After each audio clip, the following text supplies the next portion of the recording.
"There's a drug in your drink," she whispered. No preface, no smile, just 4 words dropped like a blade between crystal and breath. Lucia hadn't meant to get this close to Don Vito Castellano. She'd meant to pour, nod, and move. But 5 seconds earlier, as she crossed the floor with the bottle, the 2 men at booth 9 had leaned in, and one said, "Flat as a receipt, doses in his glass. When he says salute, you switch." The other answered, "Copy." That was it. No rain, no violins, just a plan. Lucia looked down at the tray she carried. 2 fresh Bordeaux stems, Prince wiped, one with a faint, oily smear at the rim that a normal eye would miss unless the light hit dead on. Her stomach dropped. She didn't break stride. She didn't look at booth 9. She reached Don Vito's table, tipped the bottle, and as his fingers came for the glass, she moved in, lips close to his ear. "There's a drug in your drink." His hand froze. The glass stopped an inch off the linen. The room kept talking, clinking, laughing, but the space between Lucia and Vito went silent, like a lifted needle. "How sure?" he asked, voice unchanged, eyes on the wine, not on her, not on anyone else. "Sure." She angled the tray, letting him see what she saw. The smear, nothing, everything. "Booth 9, left side. They said the switch happens on salute." He didn't turn his head. "Ada." The woman standing at the bar did not look like security until she moved. Then she wasn't decor anymore. She was a line that went from Vito's table to everywhere at once. "Clear that glass," Vito said softly, quietly. Ada arrived without being seen to cross. She didn't touch the stem. She sniffed the rim 2 inches away, eyes narrowing by a millimeter. "Off," she said under her breath, and slid a linen under it as if polishing, lifting it onto the cloth as if it weighed a secret. "Gianni," Vito called to the owner, tone pleasant, volume normal. "A fresh bottle from the cage." "Subito," Gianni smiled, already moving. Lucia's hand shook, just once. Vito noticed that too. He noticed everything. The way the 2 men at booth 9 were suddenly very interested in their water, the way the bartender reached for a towel that wasn't there, the way the pianist repeated a chord because he'd missed the downbeat when Lucia spoke. "Finish pouring,"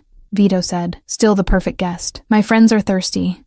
Lucia poured for the table, Vito's consigliere dom, his shoulders like wire. Marco, whose watch disappeared under his cuff every time he breathed. 2 other men who smiled too evenly. She didn't pour for Vito. He lifted his untouched glass, the clean one, and gave Lucia a look so quick it could be mistaken for courtesy. "Grazie," he said. Then he turned his face to the room. "Friends," he lifted the glass half an inch. "Tonight," Lucia's heart slammed. "Don't say it," she said, barely moving her mouth. "We remember to tip our wait staff," Vito finished lazily, not speaking the word that would have signaled the switch. The room laughed. His eyes didn't. "Eat, drink," he told his table. "Not that one." A ghost of a smile toward the linen-wrapped stem Ada held like a bomb. Ada passed the suspect glass to Luca at the bar, a man who wore barman like a disguise, and Luca slid it under the counter. A strip test appeared, touched, darkened a shade it shouldn't. He nodded once toward Ada.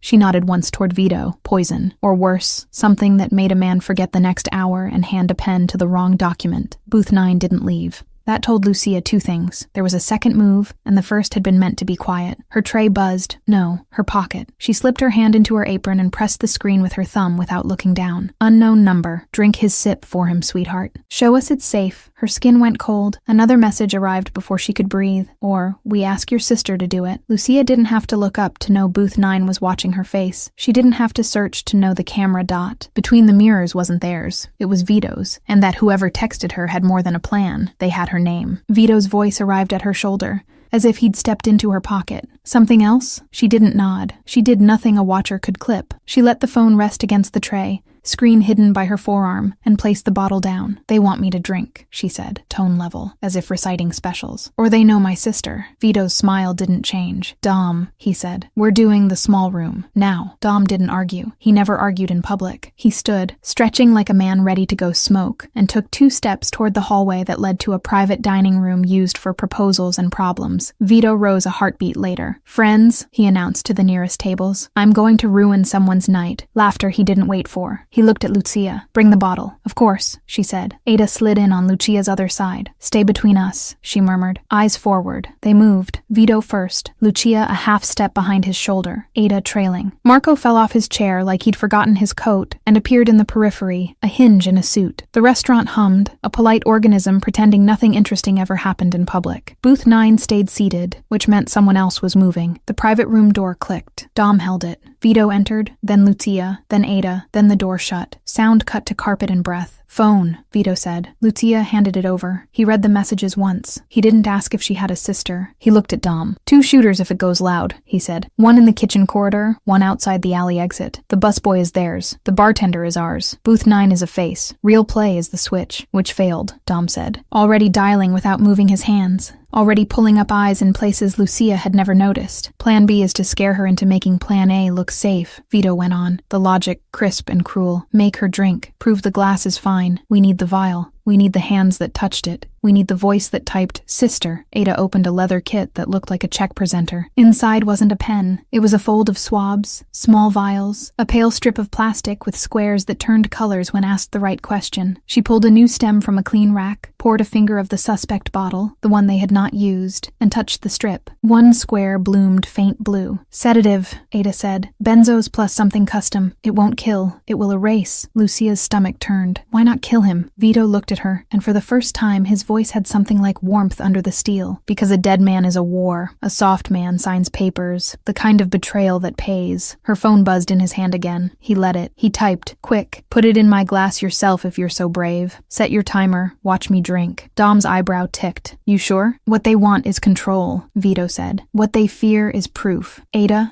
nodded. "We swap the decoys. We give them a show." He handed Lucia her phone back. "You are going to walk out with a single glass. You're going to put it in front of me at the main table. You're going to say, 'To family.' You're not going to flinch. And no one is drinking anything." Lucia swallowed. "They'll push. Let them push." He stepped closer, and the room shrank to his eyes and her pulse. "You saved my life with 4 words. Now you save your own with 10 toes and a straight spine. Do you understand?" She did. She hated that she did. "Yes." Ada placed the decoy glass in Lucia's hand. It weighed the same as the others. It wasn't the same. Its rim had been prepped with the faintest film of bittering agent, the taste of medicine without the medicine. "They'll see your mouth touch," Ada said. "You will not swallow. You will set it down. You will step back." Lucia nodded. "What about my sister?" Dom's phone chimed. He read, then his mouth flattened. "Sister's name is Eva. Lives on Birch. They did their homework." "Marco?" Vito said into the air. "On Birch," came a voice from nowhere and everywhere. His earpiece, the building itself, the net Vito carried with him like weather. 2 minutes. "Good," Vito said. "No more texts." He turned to Lucia. "You'll be with me until he says otherwise." He nodded at Dom. "That means if someone asks where you are, the answer is busy. If someone asks who you are, the answer is no one. If someone asks what you did, the answer is my job." "My job was pouring wine," Lucia said, softer than a breath. 5 minutes ago. "Your job," Vito said, "is seeing what others miss. That's why you heard it. That's why you're in this room." He took the decoy stem from her hand and set it back in her palm. His fingers brushed hers. They were warm, steady. "Ready?" he asked. "No," she said. Then, because fear had taught her about choices, yes. The door opened on Dom's hand. The private room emptied its quiet into the restaurant's polite noise. Lucia walked between Ada and Vito like a thread pulled through cloth. Booth 9 pretended to talk about soccer. The busboy pretended to polish a spoon he'd already polished. The pianist hit the chorus he always hit when he didn't know what else to do. Lucia set the glass in front of Don Vito. The table went still the way animals go still before a storm. "To family," she said. Words steady, face calm, heart a drum. Vito raised the glass. Booth 9 leaned forward. Somewhere, a phone lit up to record. Vito's eyes never left Lucia's. He tipped the rim to his mouth and stopped half a heartbeat before the touch, as if listening to something only he could hear. Across the room, the busboy turned toward the kitchen exit. Ada's hand shifted. Booth 9 stood. The glass kept moving. The glass kept moving, tilting just enough for everyone watching to believe Don Vito Castellano had taken the sip. Booth 9 leaned forward, hungry eyes glued to his lips. The busboy froze halfway through the kitchen door, hand still on the handle. Aria's lungs locked in her chest. Then Vito set the glass down, untouched. His smile wide enough to look genuine, sharp enough to slice air. "Perfect," he said, tone velvet. "Smooth, strong, just how I like it." Ada caught the signal. With the grace of someone who could kill in silence, she slid the tainted glass away and replaced it with a clean one from her tray. To outsiders, it looked like flawless service. To Booth 9, it was confirmation their plan had worked. Lucia saw the relief ripple through them. The tiniest exhale, the loosening of shoulders, the smirk tugging one corner of the middleman's mouth. They thought he drank it. They thought the sedative was already crawling into his blood. Vito didn't look their way. He clinked glasses with Dom, then Marco, then let his own glass rest untouched on the linen. His bodyguard sipped. He didn't. He never did when danger smelled this close. "Lucia," he said suddenly, voice pitched for only his table. "Another bottle." Her throat dried. "Yes, signor." She turned toward the wine station, but Ada's hand brushed her wrist, halting her. A whisper. "Keep eyes on booth 9. Don't blink." Lucia obeyed. The man with the school ring pulled out his phone under the table, thumb flicking furiously. The busboy disappeared into the kitchen. The third man, broader, gold chain glinting under his collar, tapped his napkin like a silent countdown. Her phone buzzed in her apron. She didn't want to look, but she did. "Unknown number. You should have swallowed it for him." Another vibration. "Too late now. Watch what happens." Her pulse hammered so loud she thought the whole room must hear it. Vito saw her face pale. His smile never faltered. "Dom," he murmured, cutting through the chatter around them. "Now." Dom's thin frame unfolded. He stood, stretching casually, and strolled toward the hallway as if bored. Marco pushed back his chair with the slow menace of a man about to do anything his boss asked. "Ada stayed a statue," Lucia whispered. "They're moving. The techs, they know I saw." Vito's dark eyes found hers. "Then you don't leave my side again." Before she could answer, the busboy burst from the kitchen. Too fast, tray in hand, his nervous smile pasted on wrong. He wasn't delivering food. He was delivering distraction. "Wine for table 8, he barked, voice too loud, hands shaking. The tray tilted. Bottles crashed. Glass exploded across the floor. Diners gasped, chairs scraped. Half the room turned their heads. And in that sliver of chaos, the two men from booth 9 stood. One went for his jacket. The other moved toward the exit, phone to his ear. "Down!" Marco's shout thundered as his gun cleared leather. Lucia froze. She'd never seen a weapon so close, never heard the metallic whisper of a slide racked back. Diners screamed, ducking under tables. The pianist vanished off his stool. The man with the ring had a pistol halfway free when Ada's hand clamped his wrist.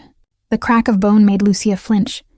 The gun clattered to the floor, kicked under a chair by Ada's boot. She wrenched his arm behind his back and slammed him face first onto the linen. The broad man bolted toward the door. Marco's shot punched the wood inches above his head. Splinters flew. He stumbled, hands raised. "Sit," Marco ordered. "Or lie down forever." He sat. The busboy dropped what was left of his tray and ran, straight into Dom. The consigliere's thin frame moved like wire. He hooked the kid by the collar and drove him into the wall with deceptive gentleness. The phone tumbled out of the boy's pocket, screen still lit with a chat window full of instructions.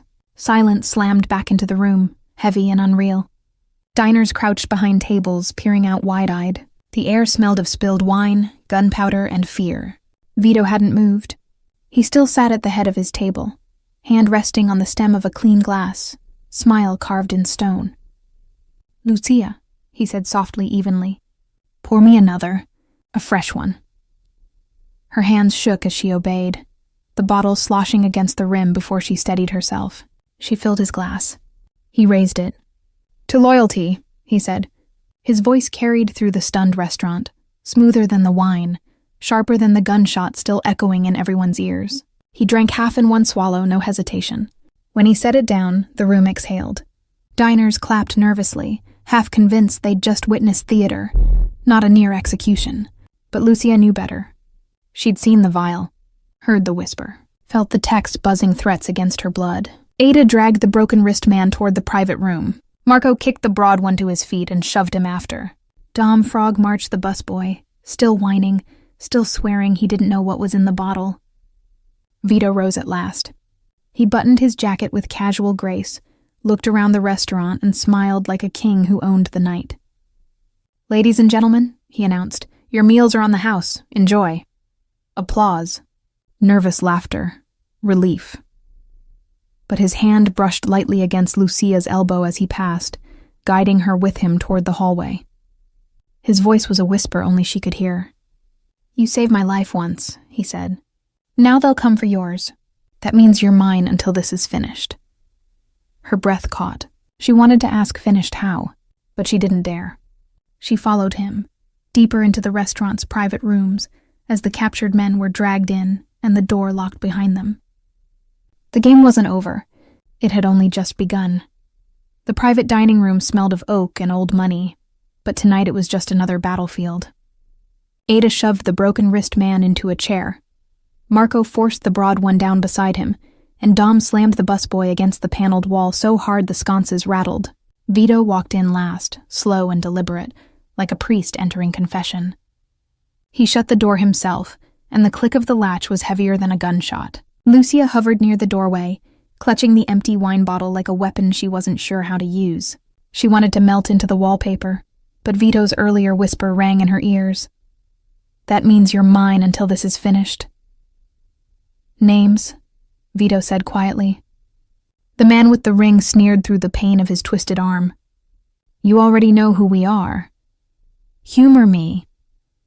Vito's tone could have been mistaken for politeness if not for the glint in his eyes. "Vincent Moretti," Dom supplied without being asked. "Known as Scar, former enforcer for the Torino cousins in Chicago. His wrist tells the truth." Scar's good hand balled into a fist. "You think this changes anything? You drink that glass, you'd already be drooling on the table." Vito leaned close, his voice silk. "But I didn't, which means you're drooling here instead." Scar spat at the floor. Ada's heel pressed on his injured wrist until he grunted and looked away. Vito turned to the busboy whose face was pale with terror. "And you?" I was just told to put the vial in the ice," the boy stammered. "They said I'd make good money. I didn't even know what it was." Dom plucked the phone off the floor and scrolled. Instructions, timestamps, pictures. They sent him everything. He knew. The boy's eyes filled with tears. "Please, I didn't mean—" Vito cut him off with a look. "Meaning doesn't matter. Actions do." Lucia flinched at the coldness of his tone. She wanted to speak up, to say the boy was young, maybe scared, maybe used. But the memory of those text messages, "We know your sister. Drink up," froze her tongue. Marco jerked his chin at the broad man. "Goldie Russo. Those teeth aren't fake." Debt collector turned hitter. "Likes breaking bones more than paying bills." Goldie smirked, gold glinting under the chandelier. "What can I say? I've got expensive taste." Vito stepped between them like a conductor before an orchestra. "So 3 men, 1 vial, 1 plan that failed, and 1 problem for me to solve." Scar leaned forward, breathing hard. "You can't touch us. We're connected. Kill us here. You start a war with Chicago." "Chicago already started it," Dom murmured. Vito's smile didn't reach his eyes. "I don't need to kill you tonight, Scar. I only need to know who sent you." Scar pressed his lips together. Ada twisted his arm again. The wet crack made Lucia's stomach turn. He gritted his teeth through the pain. "Carmine Torino. He wanted proof you could bleed. That's all." "Carmine," Vito repeated softly, like tasting a wine he'd once enjoyed and now found sour. Always too ambitious for his own good. Lucia's chest tightened. She didn't know Carmine, didn't know Chicago politics, but the way Vito said his name carried history. The busboy sobbed. "Please, I didn't know it was Mafia business. I have a sister." Vito's gaze slid to Lucia, and her heart stopped. "A sister," the word cut deep. Did he already know about Eva? Of course he did. Men like him always knew. He moved closer to her, speaking so low only she heard. "They used your blood as leverage. That makes it personal." She shook her head faintly. "Don't hurt her." "I won't," he said simply. "But they will try, which means you stay with me, or you'll both vanish." Her knees felt weak. She gripped the wine bottle tighter. Scar laughed then, a jagged sound. "Look at you, Castellano, hiding behind waitresses now. She's your weakness. We'll carve her name on your grave." Before anyone else could react, Vito's hand shot out and wrapped Scar's throat. He didn't squeeze. He didn't need to. His calm stare was enough to chill the air in the room. "You almost made me say salute tonight," Vito said softly. "That mistake cost you your freedom. Don't make another that cost you your tongue." Scar's face darkened. He stopped laughing. Vito released him and turned to Dom. "Send word to Carmine. Tell him his little experiment failed. And tell him he just made it to the top of my list." Dom nodded, already typing. Goldie shifted, chains rattling. "So what happens to us?" Vito smiled without warmth. "That depends on whether you're more useful alive or silent." Ada dragged Scar to his feet. Marco pulled Goldie up. The busboy whimpered as Dom yanked him toward the back corridor. "Take them to the cellar," Vito ordered. "I'll decide later." The men were marched out, their protests swallowed by the thick walls. The door shut, leaving only Vito and Lucia. Lucia had never seen a house like this in her life. The Castellano estate rose behind iron gates and manicured hedges like a palace airlifted into the modern city. Marble lions flanked the entrance. stone eyes watching as the black sedan rolled through. Guards in dark suits stood at discreet angles on the lawn, radios tucked into their collars, weapons invisible but inevitable. Lucia sat stiff in the back seat, her canvas bag on her lap. She had packed exactly what Vito told her to. One change of clothes, her work shoes, and nothing else. Even the photo of her and Eva taped to the fridge felt too dangerous to take. She kept her hands tight on the bag strap, as if that simple canvas tether was the only piece of her old life she had left. "Breathe," Ada murmured from beside her. The woman hadn't stopped shadowing her since the night at La Fenice. "You look like you're walking into your own funeral." "Maybe I am," Lucia muttered. Ada's expression didn't change. Better this than the alternative. Scar wasn't lying. Carmine Torino doesn't leave loose ends. You'd already be in a ditch if Vito hadn't claimed you. Claimed. The word burned. The car stopped at the grand steps. Marco opened her door and offered a hand. She hesitated before taking it, acutely aware that every guard's gaze tracked her like a spotlight. Inside, the estate smelled of polished wood and expensive cigars. Chandeliers glittered above sweeping staircases. Portraits of long-dead Castellanos glared from gilded frames. It was beautiful, overwhelming, and suffocating. "Don Vito is waiting in the study," Marco said. "This way." Lucia followed him through a maze of corridors. Each turn revealed another guard, another camera, another reminder that freedom had been traded for protection. Finally, Marco opened a heavy double door and gestured her inside. The study was less intimidating than the rest of the house, but only barely. A mahogany desk stretched across the room, papers neatly stacked, maps pinned to the wall behind it. Vito stood at the window, jacket off, sleeves rolled to the forearms. He turned as she entered, dark eyes sweeping her like a scan. "You came," he said simply. "You didn't leave me much choice." A shadow of a smile touched his lips. "Good. Choice is a luxury in our world. Survival is the priority." He gestured to the leather chair across from his desk. "Sit." She did, perching on the edge like she might need to run. Vito poured 2 glasses of deep red wine. He pushed one toward her. "Relax, it's clean." Lucia wrapped her fingers around the stem but didn't drink. "I don't want to get used to this." "To what?" "This." She gestured to the desk, the wine, the fortress around them. "Being part of this." Vito studied her for a long moment. "You already are. The moment you warned me, you crossed a line. You can't go back." Her throat tightened. "So what happens now? You lock me here until Carmine gives up?" Vito leaned forward, elbows on the desk, his gaze sharp. "Carmine won't give up. Men like him only stop when they're stopped. Which means we end this on our terms." Lucia swallowed. "We?" "Yes." His voice softened, but it carried weight. "You're bait and shield both. You've seen their faces. You're their excuse to come back. Which means you're also the trap we'll close on them." She shook her head. "I didn't ask for this." "No one asks," Vito cut in, his tone steel. "Do you think I asked to inherit this family when my father was gunned down in front of me? Do you think Ada asked to bury her brother after Carmine's men slit his throat? We don't ask, Lucia. We survive. And survival demands loyalty." The word hit like a chain tightening around her throat. "Loyalty," she repeated. Vito's gaze didn't waver. "To me, to this family. It's the only way you live through what's coming." Silence stretched. Outside the window, rain tapped the glass like fingernails. Finally, Lucia spoke, her voice barely above a whisper. "And my sister?" "She's already under guard," Vito said. "Marco sent men last night. She's safe." For now, relief shuddered through her, chased quickly by dread. If Eva was under Castellano protection, she was tied to this world too. Vito watched her reaction closely. "You understand now. You're not just a waitress anymore. You're a piece on the board. And pieces move when I say." Her stomach turned. "What if I refuse?" For the first time, he leaned back and laughed. Not cruelly, just like someone who'd heard a child threaten to stop the tide. "Then Carmine finds you in a week and puts you in the ground." "That is refusal." Lucia stared at him, at the gold watch gleaming on his wrist, at the faint scar under his chin. He looked like a man who had carved his life out of stone and dared the world to take it back. Finally, she lifted the wine glass and drank. Just one swallow, but enough to make his lips curve. "There," Vito said. "You're already learning." The door opened. Dom entered, thin and sharp as ever. He placed a folder on the desk. "Surveillance from last night. Carmine's people made contact with Scar's crew weeks ago. He's been planning this move carefully." Vito flipped through the photos. Grainy shots of Scar in a Chicago bar, Goldie on a payphone, the busboy meeting a man in a parking garage. Each page tightened the knot in Lucia's chest. "They won't stop," Dom said. "Even after last night. Especially after last night. Carmine hates being humiliated. He'll come harder." "Good," Vito said, voice calm. "Let him. We'll be ready." Dom nodded. "The Venetian Hotel. Tomorrow night. Their annual gala. Carmine's men won't resist. It's too public to kill you, but perfect to snatch her." He glanced at Lucia. Her stomach dropped. "Me?" Vito's eyes locked on hers. "Yes, you'll be visible. Protected.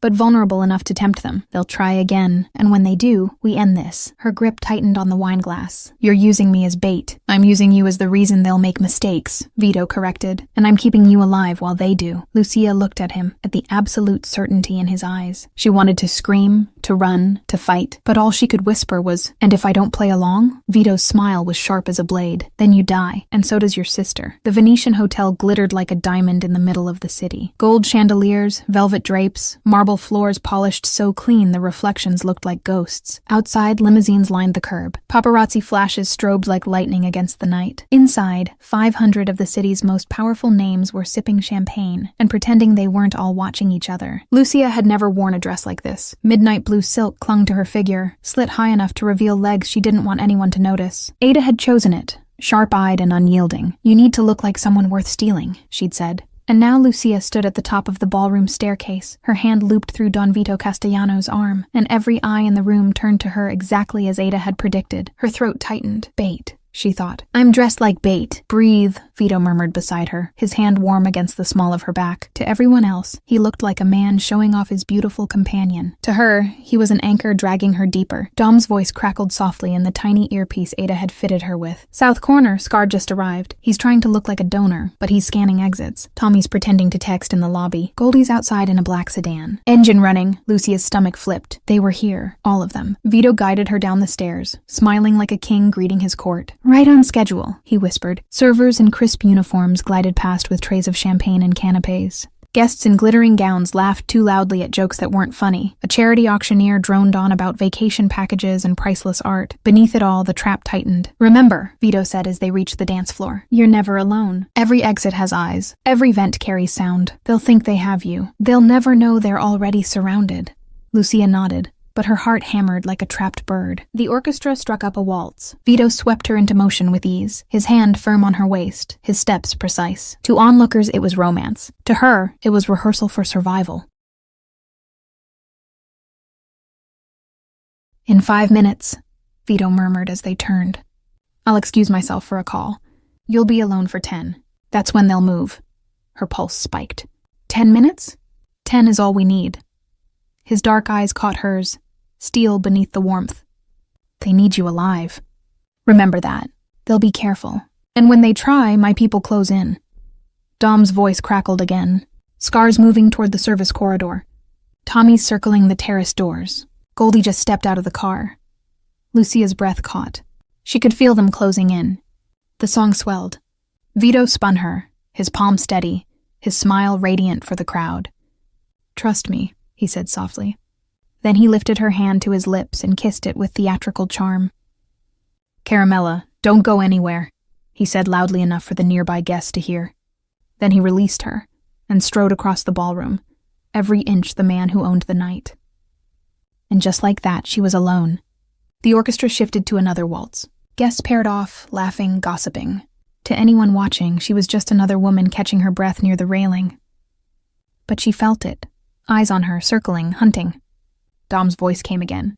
"Hold position, Lucia. They're aligning." She turned slowly toward the terrace, as if needing air. The October night spilled in, cool, scented with city smoke.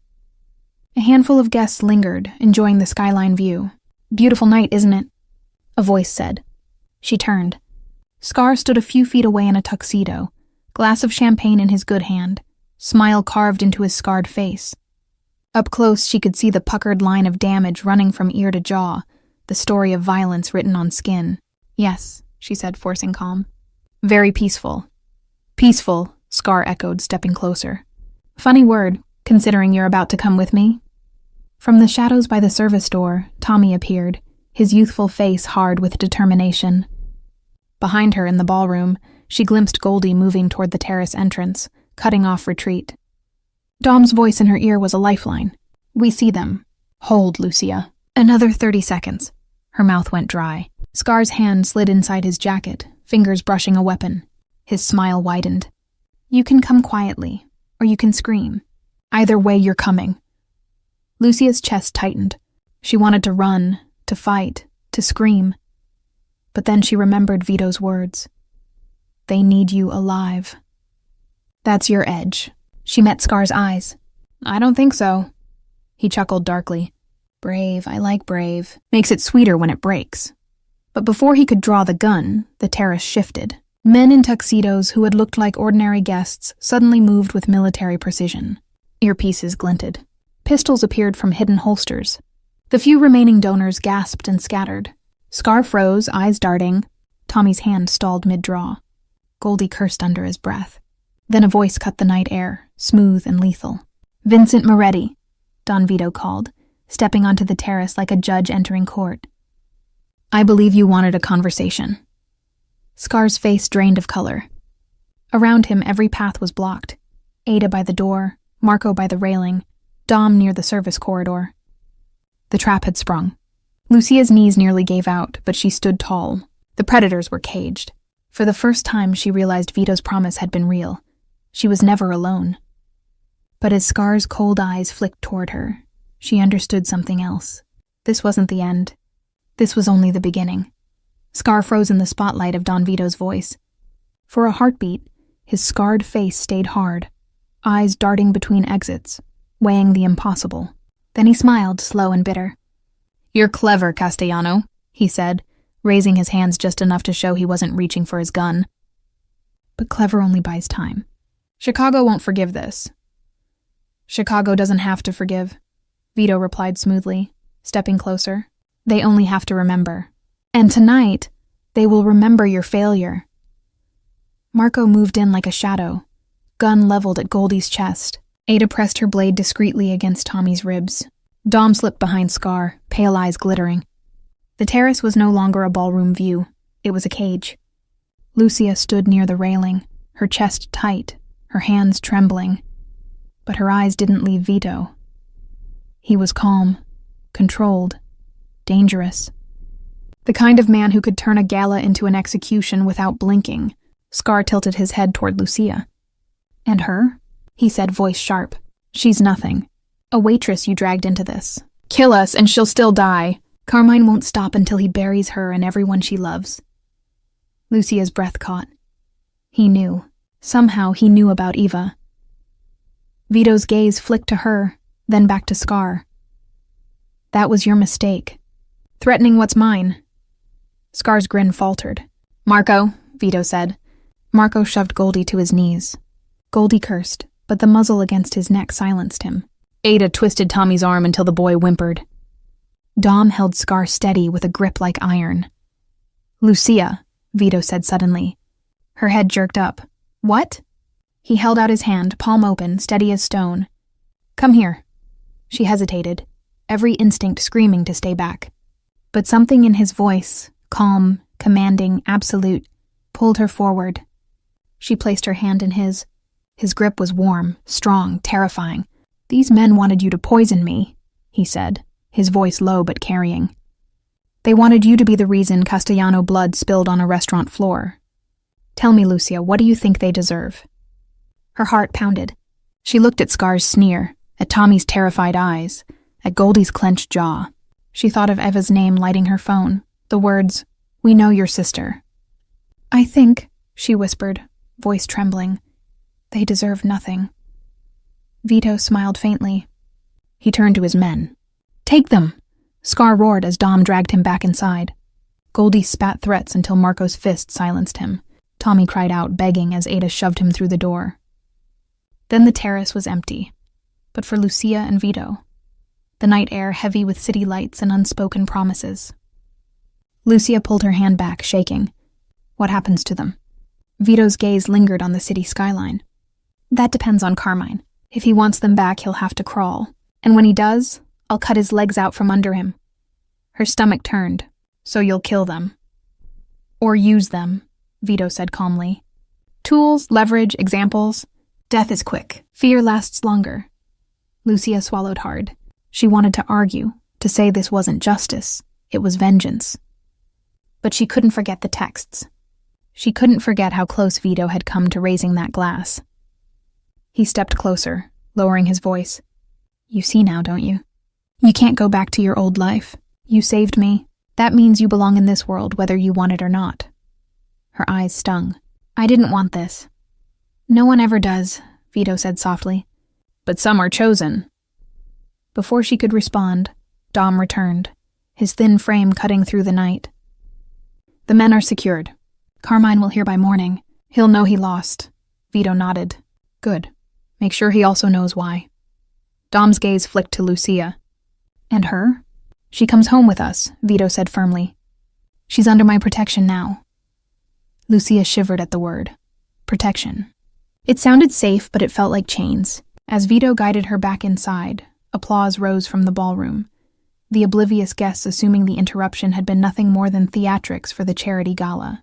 The orchestra played louder, the auctioneer resumed, the glittering world turned as if nothing had happened. But Lucia knew everything had changed. Back at the estate hours later, she stood in front of a mirror, dress draped across a chair, hair falling loose. The ring Vito had given her, heavy gold with the Castellano crest, rested on the vanity. She hadn't put it on yet.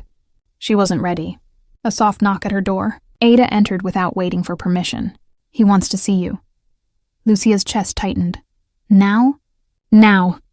She followed Ada through silent hallways until they reached the study again. Vito was at his desk, sleeves rolled, a glass of untouched whiskey in front of him. Maps and photographs littered the surface. Carmine Torino, his men, their operations. He looked up as she entered. "Lucia," her voice trembled. "What happens next?" He leaned back, eyes never leaving hers. "Next we prepare for war.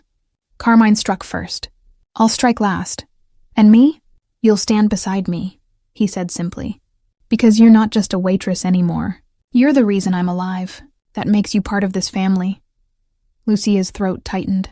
"And if I don't want to be?" Vito's smile was sharp as broken glass. "Then you're already dead."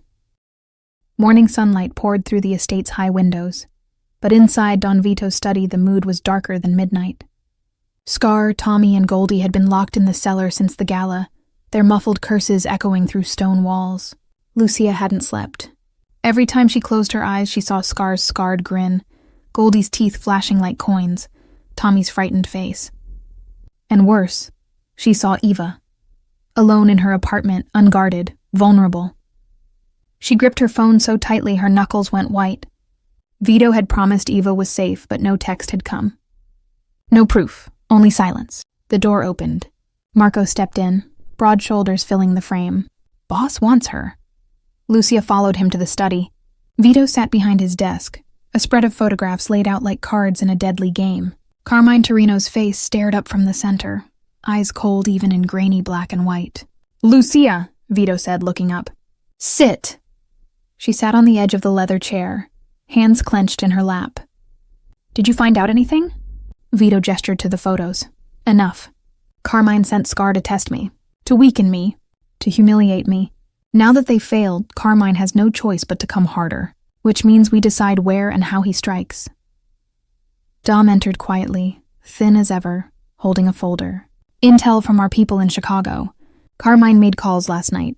He's furious, but he's also careful. He knows Scar's crew are in our hands." Lucia leaned forward. "So what happens to them?" Vito's eyes locked on hers. "They'll live for now. Dead men close doors. Living men open them. We'll use them to draw Carmine in." Lucia's stomach churned. She hated the way he said "for now." Dom placed the folder on the desk, opening it to reveal intercepted messages. One line stood out in bold red. "The sister is leverage. Use her to smoke them out." Lucia's blood ran cold. "Eva," she whispered. Vito's expression darkened. "Marco?" Marco nodded. "She's under guard. My men checked in 2 hours ago. She's fine." "Fine isn't enough," Lucia snapped, her fear exploding into anger. "They know about her. They'll keep trying until Carmine is dealt with," Vito cut in. His voice was steady, but his eyes burned. "And he will be." Lucia's chest heaved. "She didn't ask for this. She doesn't deserve, neither did you," Vito said softly. "But here you are." The words silenced her. Dom cleared his throat. "Carmine will make a move within days. Probably tonight. He can't afford to look weak after the gala. He'll either try to hit Eva directly or..." Dom's pale eyes slid to Lucia. "Or he'll try to take her again. Use her to break you." Lucia's skin crawled. "Then I should go to her. Stay with her." "No." Vito's voice cracked like a whip. "That's exactly what Carmine wants. He'll expect it. He'll have men waiting. You'd walk both of you into a grave. Lucia shook her head, fighting tears. So I do nothing? You trust me, Vito said, leaning forward. You trust that I will protect her. That I will protect you. That I will end Carmine before he ever lays a hand on your blood. Her throat tightened. He spoke with such certainty, such steel, that for a moment she almost believed him. Almost. The door opened again. Ada entered, dragging Scar by the collar.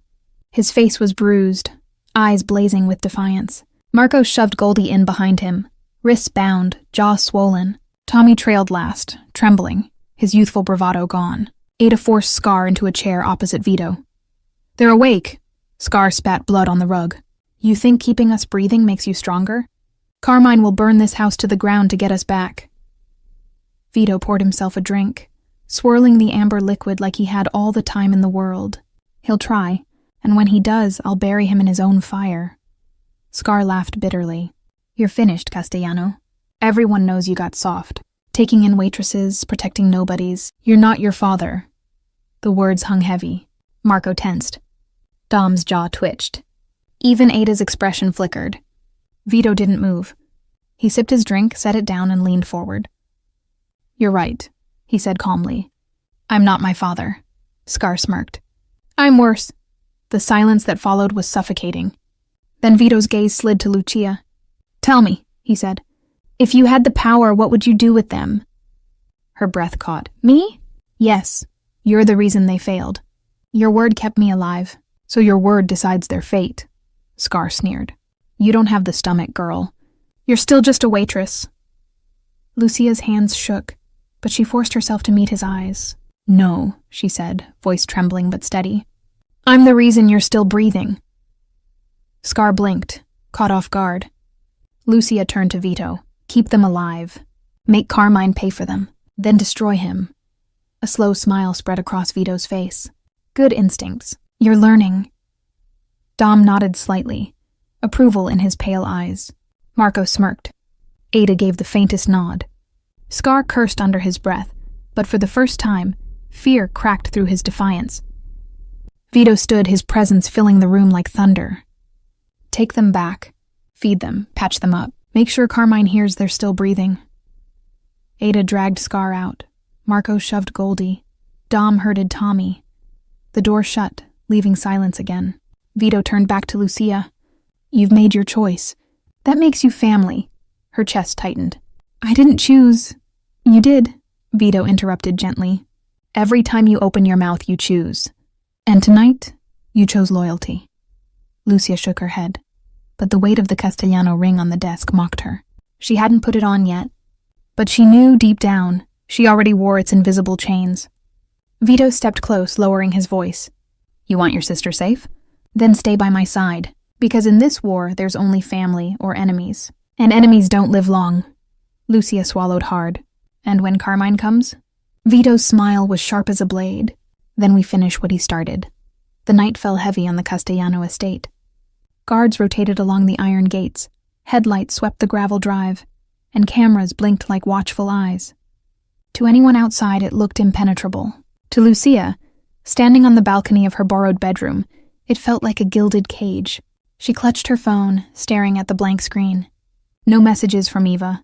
No proof she was really safe. Vito's promise replayed in her mind. Marco has men on her.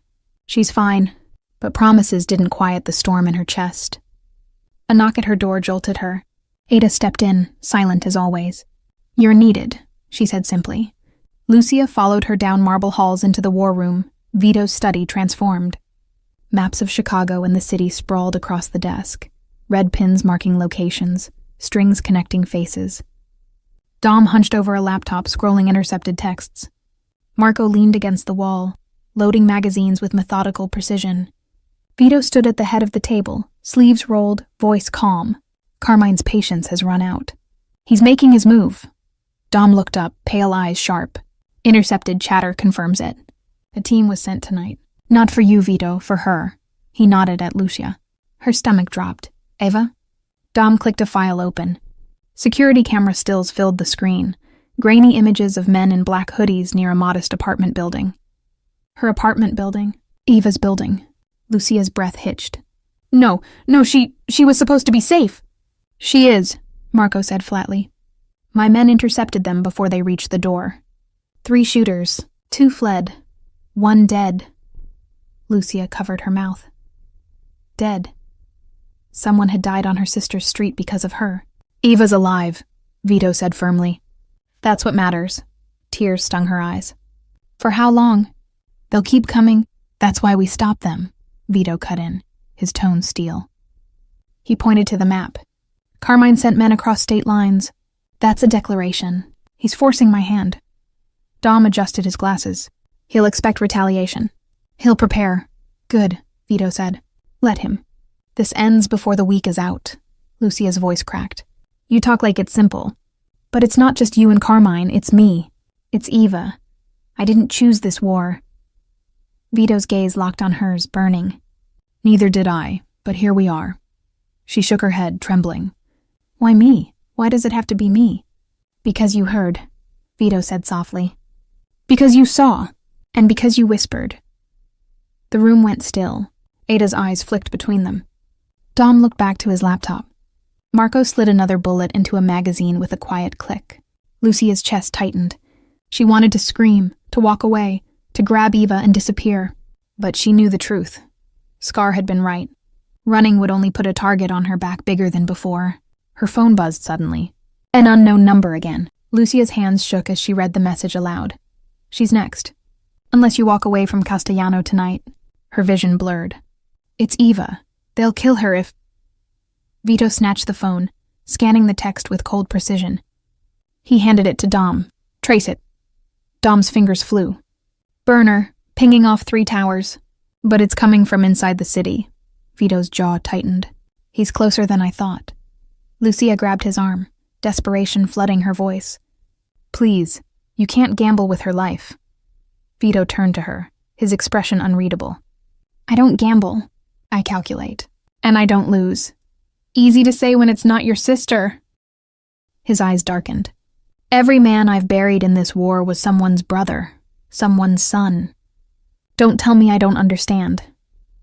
Lucia froze, struck silent by the raw edge in his voice. Eda broke the silence. What's the play? Vito exhaled slowly, then straightened. We bring Eva here. Lucia's heart lurched. Here? No. She doesn't belong in this world. She already does, Vito said firmly. Carmine has her name. He knows her face. She's safer inside my walls than in any apartment. Marco, send a team. Quietly. Get her out before Carmine tries again. Marco nodded, already dialing. Lucia's chest tightened. She'll hate me. She doesn't even know. Tell her nothing, Vito cut in. Let her think this is about me owing you a favor. She'll adjust. Tears stung Lucia's eyes. You think everything bends to your will. But Eva isn't like me. She won't survive in this world. Vito's gaze softened. Just barely. Then we'll keep her away from it as much as possible. But alive. Dom looked up from his laptop. Trace complete. That burner phone? It wasn't just Carmine's men sending threats. Vito's brow furrowed. Who else? Dom turned the laptop toward him. Grainy surveillance footage filled the screen. A figure leaning against a car, face half hidden, phone in hand. Not Carmine, not Scar, someone younger, sharper. That, Dom said, is Carmine's nephew, Lorenzo Torino. He's the one sending the messages. Lucia's breath caught. The image was clear enough. A man in his late 20s, handsome, cruel eyes fixed on the phone screen. Dom tapped the photo. And rumor is Carmine's grooming him to take over. If Lorenzo has your sister marked, this isn't just leverage, it's personal. Vito's expression hardened. Then Lorenzo becomes the message. We catch him, we break him, and we send him back to Chicago in pieces Carmine can't ignore. The room went silent. Lucia's voice trembled. You're planning to kill him. Vito's eyes met hers. I'm planning to end this war before it ends you. Lucia shivered. She knew there was no turning back now. Not for her, not for Eva. And somewhere in the city, Lorenzo Torino smiled at his phone, already planning his next move. The Castellano estate gates swung open at midnight. And for the first time since this nightmare began, Lucia saw her sister again. Eva stumbled out of the black SUV, flanked by Marco's men. She looked small and furious in her oversized hoodie, her hair pulled into a messy bun. Her eyes, wide, dark, and identical to Lucia's, darted over the mansion, the guards, the cameras, the overwhelming display of power. "Luce," she said, her voice tight. "What is this?" Lucia ran forward, pulling her into a desperate hug. Relief flooded through her. Warm, dizzying, so sharp it almost hurt. Ava stiffened for a moment, then hugged her back, confusion written all over her face. "You're safe," Lucia whispered. "That's all that matters. Safe?" Eva pulled back, glaring. "I was dragged out of my apartment by guys with guns. One of them carried me down the stairs like I was a bag of groceries. You call that safe?" Lucia's throat closed.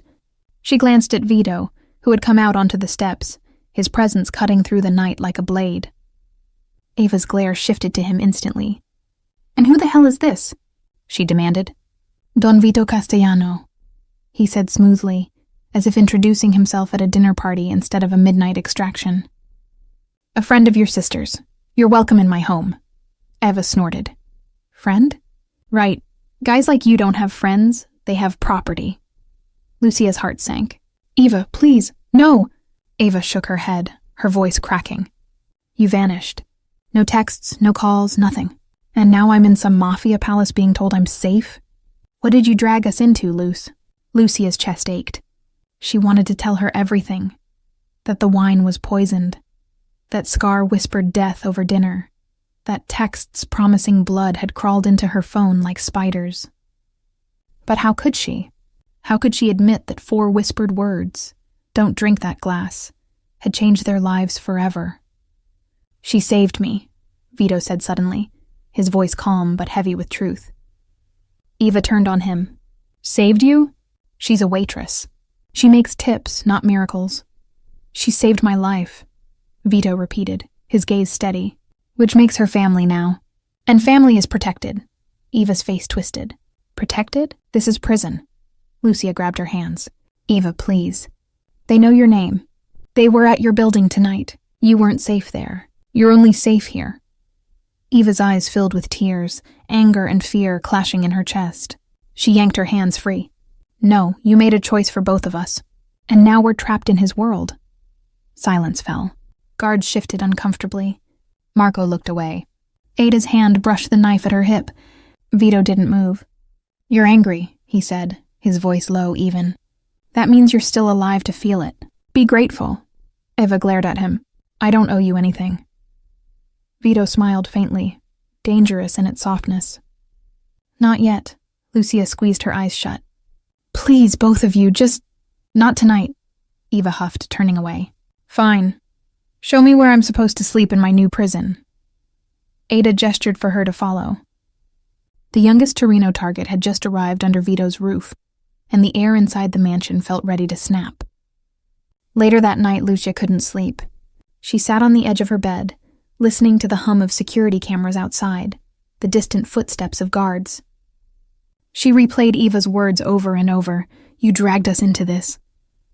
Her phone buzzed again. Unknown number. Her stomach dropped as she opened it. "Did you like the reunion?" She froze. Another buzz. "Your sister looks just like you."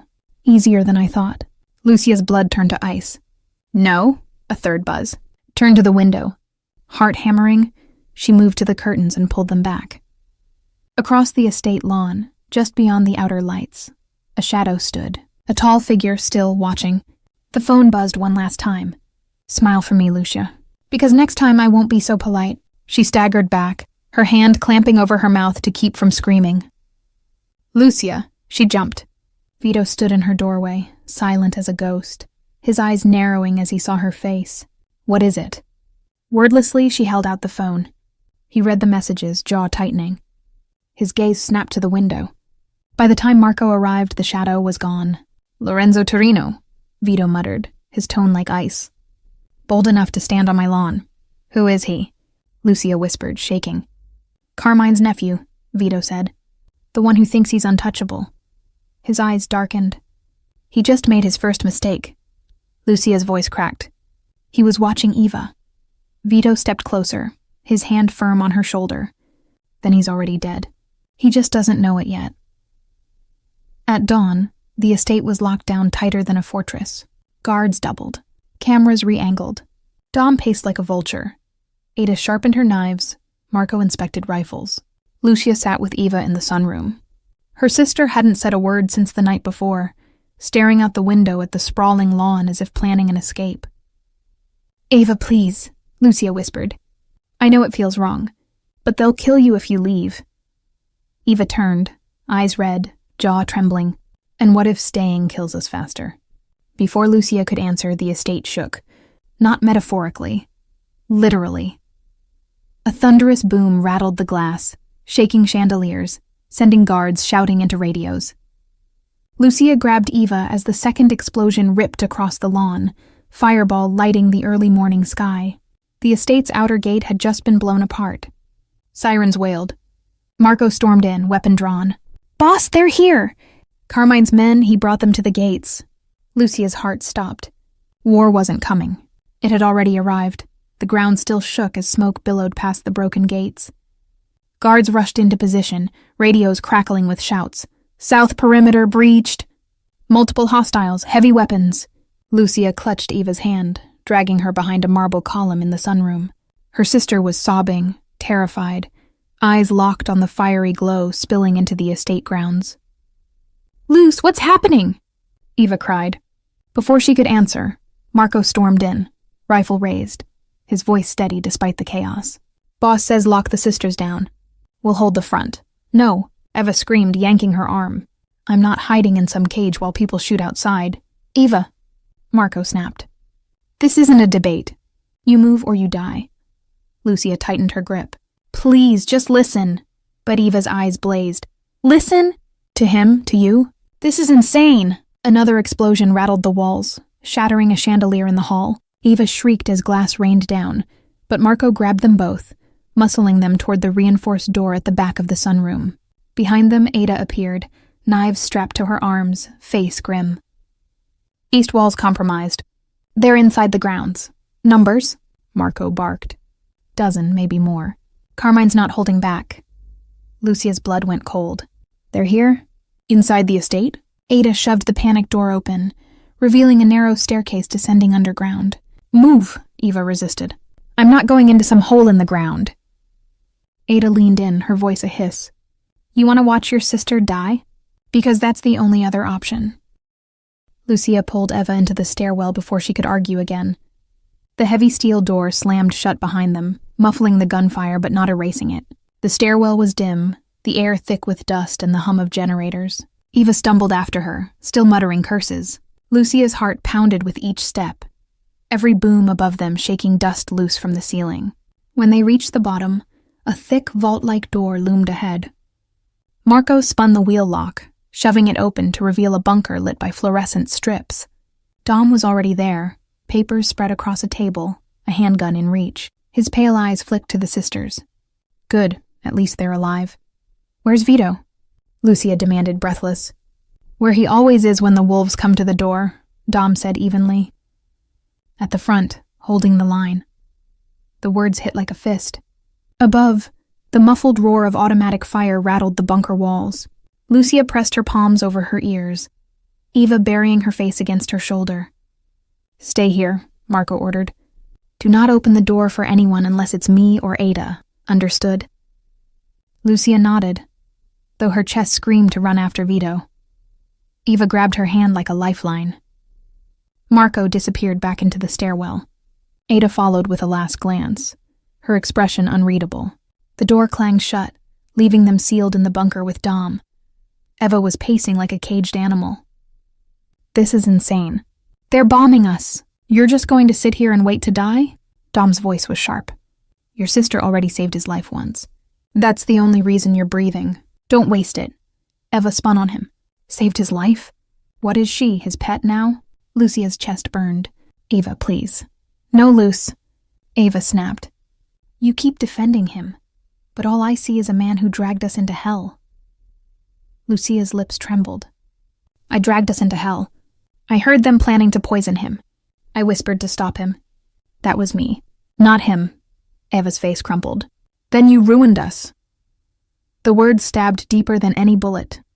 Before Lucia could answer, the floor above boomed like thunder. Dust rained down, Dom grabbed his radio, his voice sharp. Status, static. Then Marco's voice strained. They've breached the East Hall. Heavy fire. Boss is pushing them back, but... The radio cut with a screech. Lucia's blood went cold. Marco? No answer. Dom cursed under his breath, turning to the sisters. Stay down here. If Castellano falls, you'll be their prize. Lucia's chest heaved. She couldn't breathe. Couldn't sit still while Vito fought upstairs. The man who had pulled her into this world, chained her to it, terrified her. He was also the reason Eva was still alive. She stood suddenly, heart hammering. I'm going up. Dom's eyes narrowed. No. Yes, she said, voice shaking but firm. If they're here for me, hiding won't stop it. They'll tear this place apart.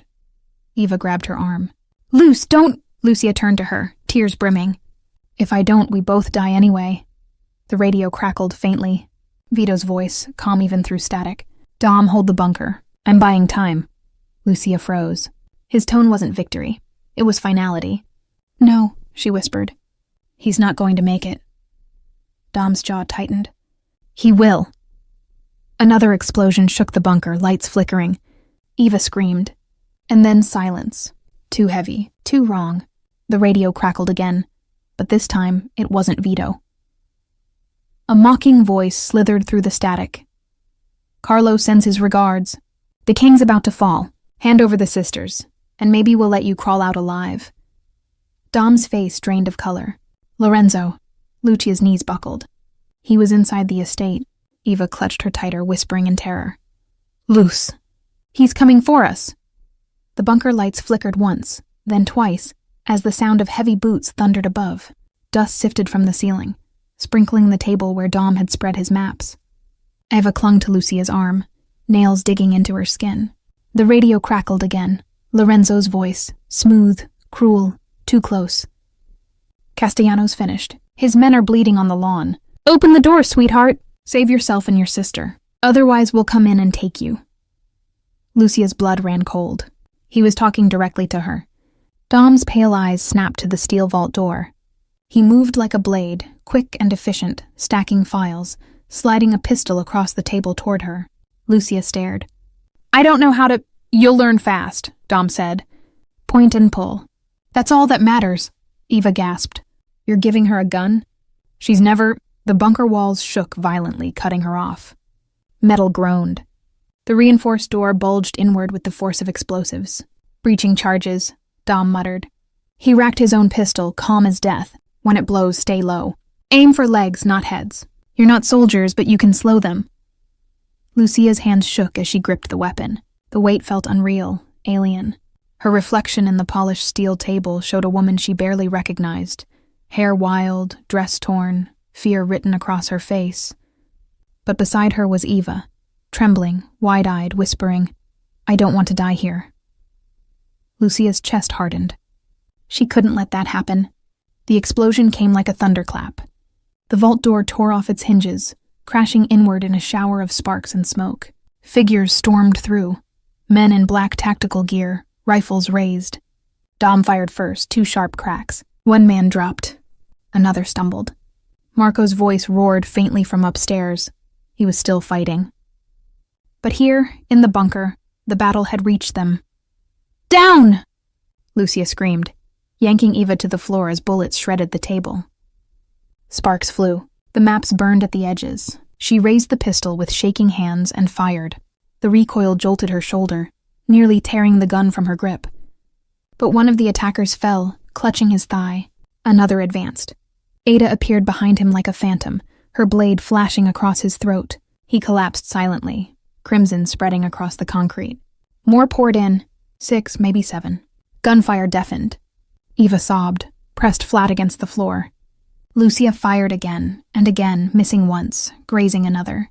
Her ears rang, hands numb, but she didn't stop. Through the smoke, a tall figure stepped into the bunker. No mask, no gear. Just a tailored black coat, a pistol in one hand. His smile sharp as broken glass. Lorenzo Torino. He looked young, barely older than Eva, handsome in a cruel way. His eyes locked instantly on Lucia, glinting with amusement. There she is, he said, his voice cutting through the chaos like silk. the waitress who thought she could play in men's games. Dom aimed, but Lorenzo's shot was faster. The bullet smashed into the table inches from Dom's hand, forcing him back. "This isn't your fight, old man," Lorenzo said smoothly. His pistol never wavered. "It's hers," Lucia's chest heaved. "Leave my sister out of this," Lorenzo chuckled. "Your sister? Sweet girl, looks just like you. I could almost mistake her for you if the lights were dim." Ava whimpered. Shut up!" Lorenzo snapped, his tone sharp enough to slice. His eyes flicked back to Lucia. "Here's the offer. Walk out with me and Eva lives. Stay here and she dies screaming." Lucia's stomach twisted. She raised the pistol, her hands trembling. "If you touch her..." Lorenzo tilted his head, amused. "Look at you, pretending you can pull that trigger again. Tell me, Lucia, did it feel good? That first one you shot? The way he fell?" Her hands shook harder. "Shut up!" "Or maybe it scared you," Lorenzo taunted, stepping closer. "That's better. Fear makes you mine, just like it made your precious Don Vito's men mine. They're dying upstairs right now." The words stabbed deep, but before she could respond, a new sound filled the bunker. A single gunshot, loud, final. Lorenzo staggered, his pistol slipping from his hand. His coat darkened at the shoulder where blood blossomed. Behind him, framed in the smoke and broken steel, Don Vito Castellano stepped into the bunker. His suit was torn, his face streaked with soot, but his eyes were fire. He held his pistol steady, smoke curling from the barrel. "Nobody touches what's mine," Vito said, his voice low and lethal. The room froze. The attackers glanced at each other, faltering. Vito moved like death itself. 2 shots, 2 men down. Another lunged with a knife, only to collapse as Ada buried her blade in his ribs. Marco stormed in behind Vito, bloodied but alive, mowing down the rest with ruthless precision. Within seconds, the bunker was silent again. Smoke drifted. Bodies sprawled across the floor. Only Lorenzo remained alive, clutching his bleeding shoulder, glaring up at Vito with venom.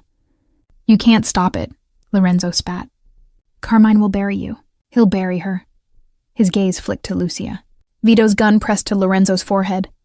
The room held its breath, but instead of pulling the trigger, Vito lowered the weapon. His smile was cold. "Alive, you're more useful." He nodded to Marco. "Bind him. He'll bring Carmine to us." Marco hauled Lorenzo up, chains biting into his wrists. Lucia dropped the pistol, her arms trembling violently. Ava crawled into her arms, sobbing, clinging like a child. Vito's eyes found hers across the bunker. And in that moment, through smoke and blood, she understood. She wasn't just part of this war anymore. She was the reason it would end. The bunker reeked of cordite and blood. Smoke still hung in the air, stinging eyes and lungs. Guards dragged bodies out one by one, the scrape of boots and groans of the wounded echoing down the narrow stairwell. Lucia sat on the floor, Eva curled against her chest, both of them shaking in silence. The pistol she'd dropped lay a few feet away, black metal against the concrete like a reminder of what she'd done, what she'd become. Vito stood in the center of the room, soot-stained and bloodied, but his presence was unshakable. He watched as Marco chained Lorenzo tighter, iron cuffs digging into flesh.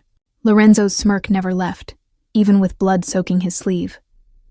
"You think keeping me alive wins you anything?" Lorenzo taunted. "Carmine will scorch the earth to get me back. He'll tear this city apart." Vito's gaze was cold steel. "Good, let him come. For once he'll walk into my fire instead of the other way around." Dom slid a chair into the room, setting it in front of the table. He gestured for Lorenzo to sit. Marco forced him down, Ada standing behind like a shadow with her blade poised. Eva flinched at the sight. "Luce," she whispered, her voice cracking. "We shouldn't be here. This isn't our world." Lucia stroked her hair, trying to soothe her, but her own voice was unsteady. "It doesn't matter anymore. We're in it." Vito turned, his eyes locking on them. For the first time since the siege began, his expression softened, just barely. "You're alive. That's all that matters." Lucia looked up, her heart hammering. "For how long? They'll come again. They won't stop until Carmine is finished," Vito said, cutting her off, his tone absolute. Lorenzo chuckled darkly. "You're dreaming, Castellano. You think this little fortress makes you untouchable? Carmine has allies. Politicians, cops, judges, you won't know where the bullet's coming from until it's in your skull. Vito's smile was thin. Then I'll make sure he never pulls the trigger. He leaned closer, his voice low, dangerous. Tell me where he's hiding. Tell me where he keeps his war chest. Do that, and maybe you'll see Chicago again. Lorenzo spat blood onto the floor. Go to hell.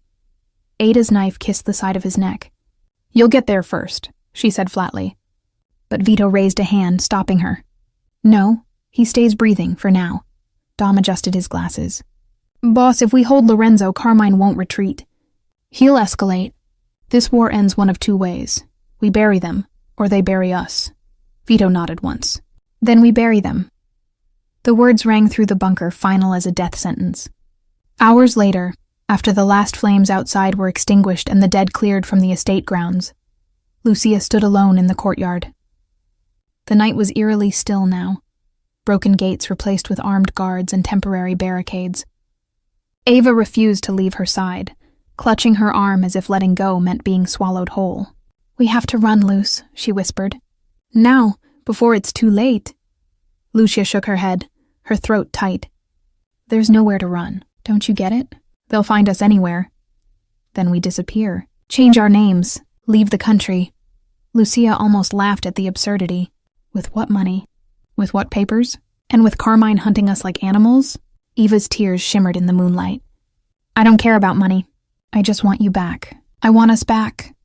Lucia pulled her into a hug, holding her tightly. I want that too, she whispered. But that life is gone. Behind them, a door opened. Vito stepped into the courtyard, his jacket replaced, his presence still commanding despite the exhaustion lining his face. Lucia, he called softly. She turned, Eva tightening her grip. Vito's gaze swept over them, then settled on Lucia. We move tomorrow. Carmine will regroup, and so will we. The longer Lorenzo breathes, the more desperate Carmine becomes. Eva glared at him. And what about us? What about her? Vito's eyes flicked to her, then back to Lucia. You stay here, guarded safe. Safe? Eva spat. There's no safe in your world. Just cages and guns. Vito's voice hardened. Alive is safer than dead, and your sister understands that. Lucia's chest clenched. She did understand, but Eva's hatred carved into her like knives. After a long silence, Vito stepped closer, his voice low enough only Lucia heard. You've seen what Carmine's willing to do? Threats won't stop until he's gone. You want your sister free? Then stand with me until this is over. Lucia's heart pounded. She wanted to say no, to scream, to beg, but instead she found herself whispering, and then? Vito's dark eyes held hers. Then you'll never have to look over your shoulder again. Later, in the cellar, Lorenzo laughed despite his wounds, the sound echoing off stone. You think keeping me in chains makes you stronger, but you've made a mistake, Castellano. Carmine doesn't care if I live or die. He cares about winning, and he'll bury you under bodies to prove it. Vito leaned close, his voice a whisper sharp as a knife. Then let him try. Because you're the reason I'll know where to strike. For the first time, Lorenzo's smile faltered. Vito turned and walked out, his footsteps echoing, leaving his prisoner in the dark. In her room, Lucia couldn't sleep. She stared at the Castellano crest ring on the bedside table, its gold glinting in the moonlight. She thought of the girl she'd been 2 weeks ago, pouring wine, wiping tables, dreaming of nothing bigger than making rent. That girl was gone. In her place was a woman tied to a man who waged war with cities, a woman whose sister's life now depended on whispers, guns, and choices she never wanted to make. She slipped the ring onto her finger, the weight sinking into her bones. Outside, thunder rumbled, not from the sky, but from the war drums of Carmine Torino, already marching closer. And in the silence of her room, Lucia whispered to herself the truth she could no longer deny. There's no escape. Only survival. The morning after the siege, the Castellano estate looked like a scar. Charred earth blackened the gates, broken glass glittered in the grass, and guards patrolled with harder eyes than before. But inside, war rooms never slept. Lucia stood at the edge of the study, Ava curled into a chair beside her, refusing to look at anyone. On the desk lay a single folder, delivered by a courier who hadn't lived long enough to explain it. Vito flipped it open. Inside was a letter. Typed, unsigned, but stamped with a seal everyone in the room recognized. Carmine Torino. Vito read aloud, voice calm, almost amused. Return my nephew by midnight tomorrow. Fail, and I'll turn this city into a graveyard. You're outnumbered. You're outgunned. Don't test me. He folded the letter neatly, set it aside, and poured himself a drink. He's nervous. Dom arched an eyebrow. That's not nerves. That's a line in the sand. Lines are meant to be crossed, Vito said. Lucia's voice cracked. You're going to fight him. Even if it burns the city down? Vito's dark eyes met hers. I don't burn cities. I own them. Carmine's mistake is thinking we play the same game. Ava scoffed, breaking her silence. You're all insane. He's threatening to kill hundreds of people, and you sit here talking about owning cities. Ada leaned against the wall, arms folded, knives glinting. Your uncle made the threat, not us. He's not my uncle. Eva snapped. He's not our anything. We're not part of this. But her words fell flat. Even she knew they were already too deep. Dom slid a map across the desk. Chicago strongholds. Carmine's men run most of the west side, but his real base is the warehouse district. Cash, weapons, safe houses. Burn that and you burn him. Vito sipped his drink, studying the map with cold eyes. Perfect. Lucia's stomach twisted. Perfect? People live there, families, you can't just... He cut her off.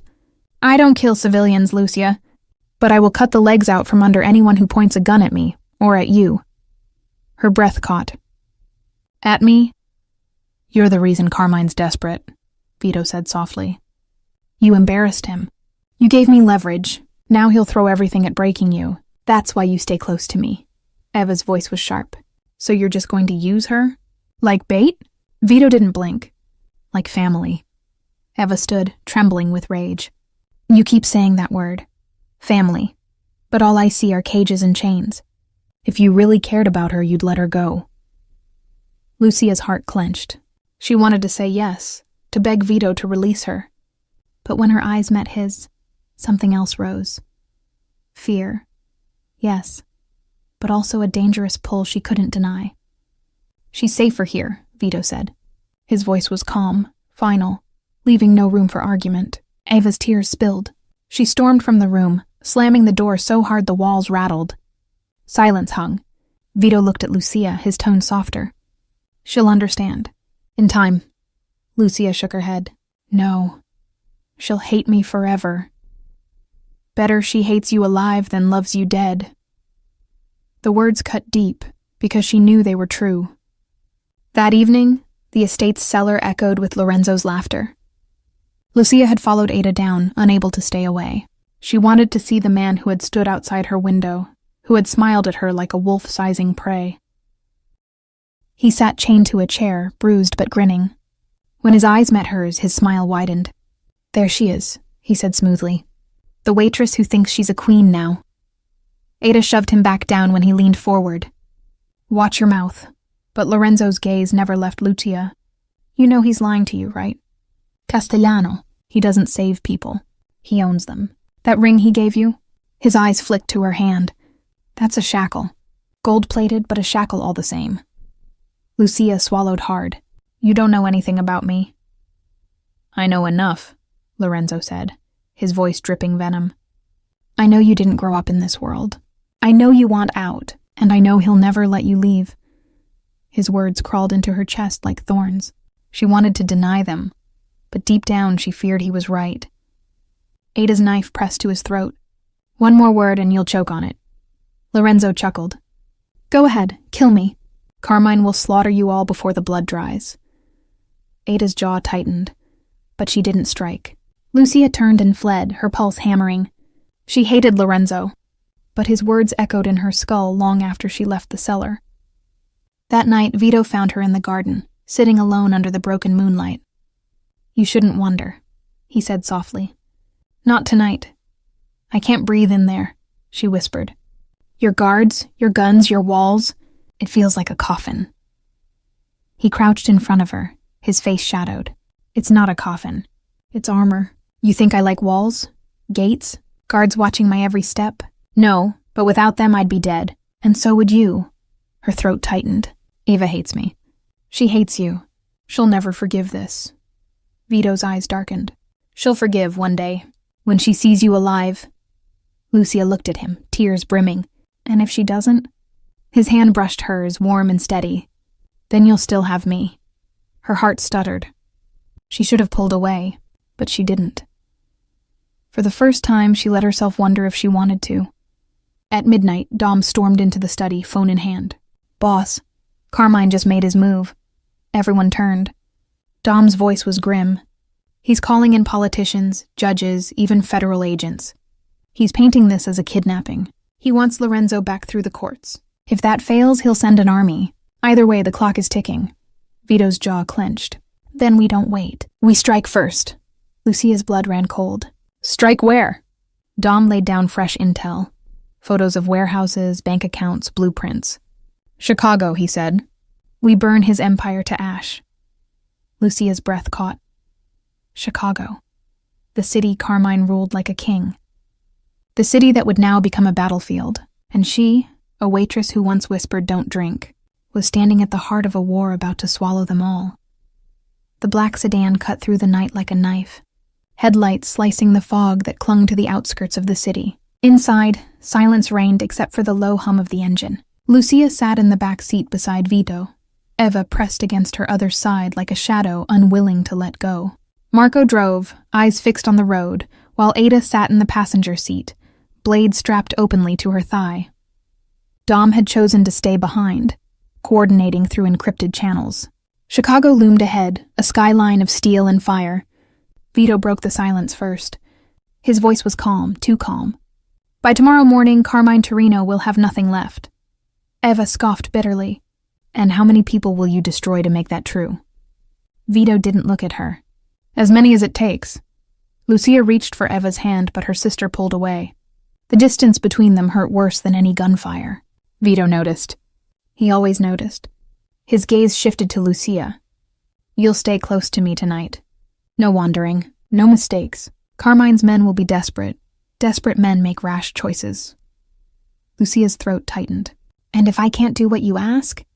Vito leaned closer, his dark eyes holding hers. "You already did the night you whispered those words. You saved my life. You think I'll ever doubt you again?" Her heart stuttered. She wanted to believe him. She wanted to believe that her courage wasn't an accident. But fear still gnawed at her ribs. Eva muttered under her breath.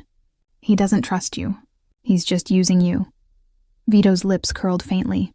"If I didn't trust her, we wouldn't be driving into enemy territory with her at my side." Eva said nothing more, but her silence was a storm.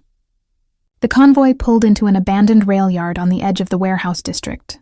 Dozens of Vito's men waited, dressed in plain dark suits, rifles hidden beneath overcoats. Their faces were grim, eyes sharp. Marco parked near a rusted freight car and stepped out first, scanning the shadows. Ada followed, blades catching moonlight. Vito opened the door for Lucia and Eva, his hand steady as he guided them out. "Stay behind me," he said simply. The rail yard was alive with whispers, the low crackle of radios, the distant groan of steel. In the center, under the weak glow of a hanging light bulb, sat a single reinforced chair. Chains rattled against it. Lorenzo. He was already there, dragged out from the cellar and strapped in like a prize on display. His face was bruised, his lips split, but his smirk hadn't faded. When his eyes landed on Lucia, his grin widened. "Ah, my golden waitress. Come to watch me die?" Lucia flinched, but Vito's hand brushed her back, grounding her. "Not tonight," Vito said coldly. "You're going to bring your uncle to me." Lorenzo laughed, a hollow sound. "You think Carmine will walk into your little trap? He'll level this place before he steps foot here." Vito's smile was sharper than a blade. "That's the plan." The rail yard transformed into a fortress over the next 2 hours. Men hauled crates into firing positions, snipers climbed skeletal towers, and vehicles formed barricades at the entrances. Dom's voice crackled through radios, directing movements from afar. Lucia and Eva sat on a crate near Vito's command table. Maps were spread wide, pins marking warehouses, escape routes, and expected Torino reinforcements. Eva whispered fiercely, "We have to run, Luce. Look around. This isn't survival." "This is suicide." Lucia shook her head. "If we run, they'll find us. You saw what they did at the estate." I'd rather die free than live like this, Eva snapped too loud. Heads turned. Vito didn't. He continued studying the map as if her words were nothing more than passing wind. But Marco's eyes narrowed, and Ada shifted uneasily. Ava's defiance was dangerous here. Dangerous to herself. Dangerous to them all. Lucia grabbed her hand, squeezing. Please, not now. Eva yanked free, tears burning in her eyes. Near midnight, the sound of engines filled the night. Headlights appeared on the far side of the rail yard. Dozens of vehicles. Black SUVs, armored trucks. Carmine Torino's army. The men shifted, rifles clicking into readiness. The tension was a living thing, sharp as glass in the air. Vito stepped forward into the open yard, unflinching, his coat sweeping like a banner. Lucia's breath caught. He looked every inch the king of this war, unyielding, unafraid. The convoy stopped. Doors opened. Carmine Torino emerged. He was nothing like Lorenzo. Older, broader, dressed in a flawless three-piece suit that gleamed under the weak lights. His presence filled the yard, radiating command. Beside him marched his lieutenants, dozens of men with rifles in hand. When his gaze found Vito, the corner of his mouth lifted. So, the boy king of New York comes to Chicago. And he brings... what? His eyes flicked to Lucia, sharp and cruel. A waitress? Laughter rippled through his men. Lucia's chest burned with shame and fury, but she didn't look away. Vito's voice cut like steel signal. Her heart thundered. Eva clutched her arm so tightly it hurt. Carmine raised a hand. His men aimed rifles. Vito's fingers brushed the trigger of his pistol, his body perfectly still, and then the world held its breath. The rail yard was silent except for the hum of Carmine's engines and the cold night wind rattling through rusted steel beams. Hundreds of eyes fixed on the two men standing in the center of the open yard. Don Vito Castellano and Carmine Torino. Lucia's pulse thundered in her ears. She clung to Eva's hand, though her sister was trembling so hard she could barely stand. Every instinct screamed to run, but there was nowhere to go. Carmine stepped forward, his shoes crunching gravel, his suit gleaming even in the half-light. He looked at Vito as if measuring a coffin. "You've made a mistake bringing this fight here," Carmine said, voice booming like a judge passing sentence. "Chicago is mine. Every dock, every warehouse, every street corner. And you," his gaze flicked to Lucia, sharp as a blade, "brought a waitress to a war." Vito didn't flinch. "You should know by now, Carmine. Sometimes it's the smallest moves that tip the board." He tilted his head slightly. In the shadows, Castellano snipers shifted. Lucia could feel it, an invisible net already strung around the Torinos. Carmine smiled coldly. "And sometimes pawns get sacrificed." He snapped his fingers. In an instant, chaos erupted. Gunfire exploded like thunder, tearing through the rail yard. Sparks flew off metal crates. Men shouted, fell, scrambled. The war had begun. Lucia dropped with Eva behind a stack of freight, her heart in her throat. Bullets punched holes into the steel inches above her head. "Stay down!" Marco roared, firing from the opposite flank. His voice was steady, but blood already darkened his sleeve. Vito moved through the chaos like he was born in it, firing with deadly precision. Two of Carmine's men fell before they even raised their rifles. Ada was a ghost in the dark, knives flashing, cutting throats before screams could rise. Lucia pulled Eva close, trying to shield her. She shouldn't be here. None of them should. But then she remembered Lorenzo's words. A waitress who thinks she's a queen now. Maybe she wasn't a queen, but she wasn't powerless either. Through the haze she saw him, Lorenzo, still chained to his chair, laughing like a madman as bullets flew around him. And then, impossibly, one of Carmine's men reached him. With a hidden key, the chains fell. Lorenzo rose, stretching his arms, his grin feral. "Miss me, uncle?" Carmine's eyes flared with recognition, then fury. "You betrayed me?" But Lorenzo was already moving, scooping up a rifle from a fallen guard. He aimed, not at Vito, not at Carmine, but at Lucia. Her blood froze. Vito shouted her name and fired, but Lorenzo ducked behind the wreckage. Bullets tore through the crate shielding her, wood splintering inches from her face. Ava screamed, "Run!" Lucia pushed her sister toward a gap in the barricades. "Find cover!" Eva shook her head violently, clinging. "Not without you." Lucia's hands trembled, but she shoved her away with every ounce of strength. "Go!" Eva stumbled into the dark, disappearing between freight cars. Relief and terror crashed through Lucia at once. But then Lorenzo was there, close, too close, his rifle aimed straight at her chest. "Well, Bella," he hissed, sweat and blood streaking his face. "Looks like you get to die in the story you wrote." Her hands shook as she raised her pistol. His laughter was cruel, echoing over the chaos. "You won't shoot me. You're still just a waitress." Her finger hovered on the trigger. Her whole body screamed in terror. And then she remembered. The first night. The whisper. "Don't drink." The glass frozen in Vito's hand. She had moved without thinking then, and she could move without thinking now. Lucia squeezed the trigger. The pistol cracked. Lorenzo staggered, his rifle falling from his hands.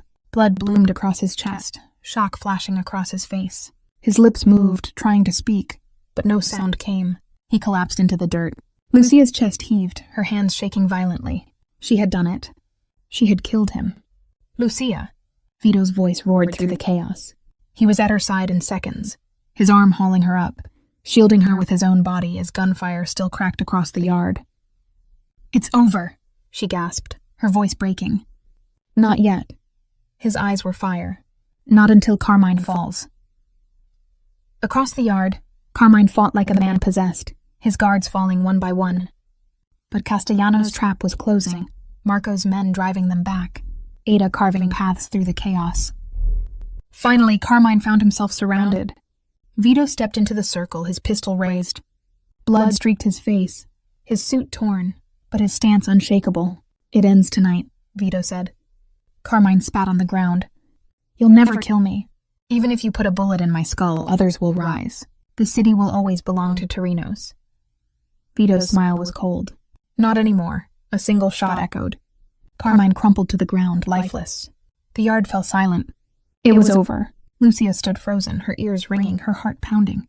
She had just watched one king fall and realized another still stood, one who now owned not just the city, but her life. Ava ran back into the yard, her face streaked with tears, and threw her arms around her. Lucia clung to her desperately, both of them shaking, both of them alive. Vito holstered his gun and walked to them. He studied Lucia, his gaze lingering on the pistol still trembling in her hand. "You saved me twice now," he said softly. "And tonight, you saved yourself." Lucia's knees nearly buckled. She wanted to scream, to weep, to run, but when his hand touched her face, steady and warm, she realized the truth she couldn't deny. There was no running anymore. She belonged here, whether she chose it or not. 2 weeks later, Rosario's glowed like a jewel in the heart of the city. Its shattered windows had been replaced, its cracked tiles polished, its walls repainted. To anyone walking in from the street, it looked like nothing more than a neighborhood restaurant reborn. But Lucia knew better. This was no longer just a restaurant. It was a fortress, a throne room, the place where everything had begun, and everything had ended. She stood at table 4, the center of the room, smoothing the linen cloth with trembling fingers.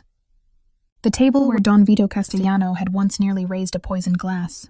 The table where she had whispered, "There's a drug in your drink."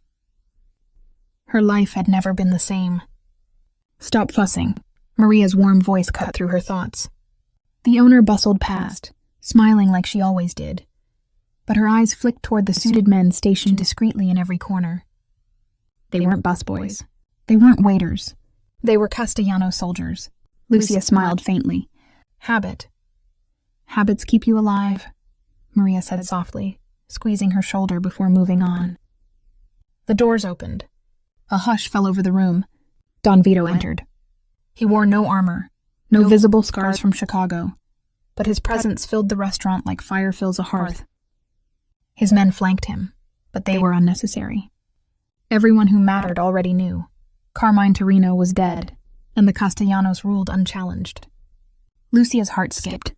She told herself it was fear. She told herself it was the weight of everything she'd done. But when his eyes found hers, she knew it was something else. "Bella," he said warmly as he reached the table. "Rosario's shines again. Just like you." Her cheeks flushed, but before she could answer, Eva appeared from the kitchen carrying a tray.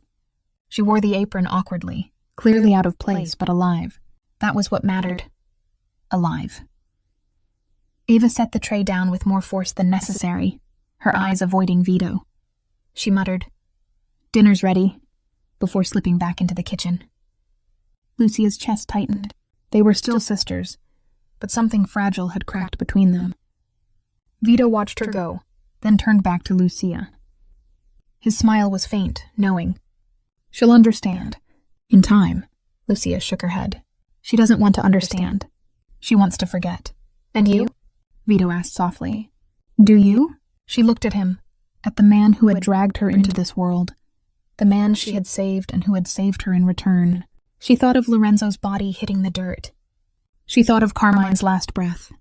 She thought of the ring sitting heavy on her finger, the Castellano crest glinting in the candlelight. "No," she whispered. "I don't forget." "Not anymore." His eyes softened. For the first time, she saw not just the king of shadows, but the man beneath. The man who bore scars invisible to the world.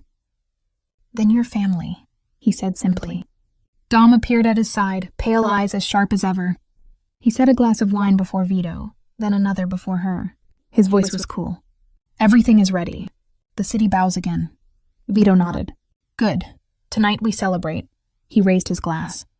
The restaurant hushed, all eyes turning to him. Lucia's breath caught. This was the moment. The ritual. The toast. The word that had almost killed him weeks ago. Her hand trembled around her glass. She remembered the first night, her whisper against his ear. "Don't talk." Vito's eyes met hers. He smiled faintly, knowingly. "Salute," he said. The word no longer froze her blood. This time she lifted her glass with him. "Salute." Their glasses clinked, and the sound rang like a bell through Rosario's. Soft, final, binding. Ava stood in the kitchen doorway watching. Her face was pale, unreadable. But she didn't stop them. Lucia sipped, the wine warm on her tongue. She had thought once that saving his life had destroyed hers. But now, as Vito's hand brushed hers beneath the table, steady and strong, she realized the truth. Her old life had ended that night, yes, but a new one had begun. A dangerous one, a bloody one, but one where she mattered. She wasn't just a waitress anymore. She was Castellano. Outside, the city roared with ordinary life. Cars, laughter, arguments, dreams. People rushing through their evenings with no idea of the war that had nearly burned their streets. Inside Rosario's, under candlelight and shadow, a bond was sealed forever. Lucia had learned the first rule of Vito's world. Once you were family forever. Whether that was a promise or a threat didn't matter anymore, because she chose to see it as both. And she lifted her glass again, smiling faintly. "Salute."